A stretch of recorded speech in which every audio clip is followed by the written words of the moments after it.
This is the Sabbath School lesson for the second quarter, 2021.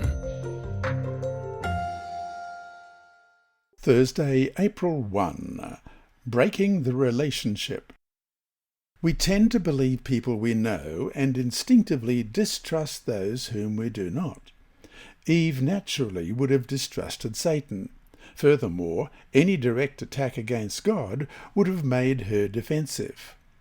What steps then did Satan take to bypass Eve's natural defences? Let's read the story in Genesis chapter 3, verses 1 to 6. Now the serpent was more cunning than any beast of the field which the Lord God had made.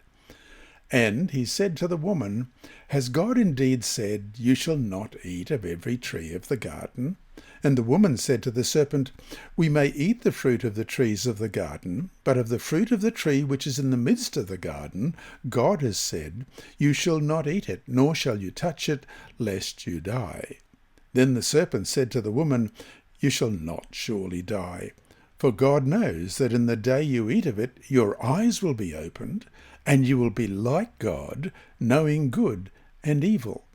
So when the woman saw that the tree was good for food, that it was pleasant to the eyes, and a tree desirable to make one wise, she took of its fruit and ate.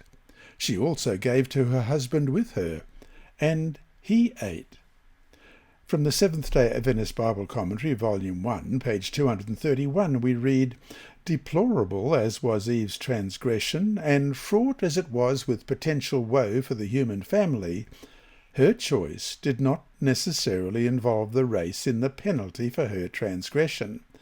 It was the deliberate choice of Adam in the full understanding and express command of God rather than hers that made sin and death the inevitable lot of mankind. Eve was deceived, Adam was not. End of quote. As a result of this blatant transgression and disregard of God's command, the relationship between God and humankind is now broken. It changed from open fellowship with God to fleeing in fear from his presence, as we read in verses 8 to 10. And they heard the sound of the Lord God walking in the garden in the cool of the day, and Adam and his wife hid themselves from the presence of the Lord God among the trees of the garden. Then the Lord God called to Adam and said to him, Where are you? So he said, I heard your voice in the garden, and I was afraid, because I was naked, and I hid myself. Alienation and separation replaced fellowship and communion. Sin appeared, and all its ugly results followed. Unless something was done, humanity was heading for eternal ruin. Question: in the midst of this tragedy, what words of hope and promise did God speak? Genesis 3 verse 15, And I will put enmity between you and the woman, and between your seed and her seed. He shall bruise your head, and you shall bruise his heel. God's surprising word of prophetic hope speaks of a divinely ordained hostility between the serpent and the woman, between her offspring and his offspring. This climax is in the victorious appearance of a representative offspring of the woman's seed, who delivers a deadly blow to the head of Satan, while he would be only able to bruise the Messiah's heel.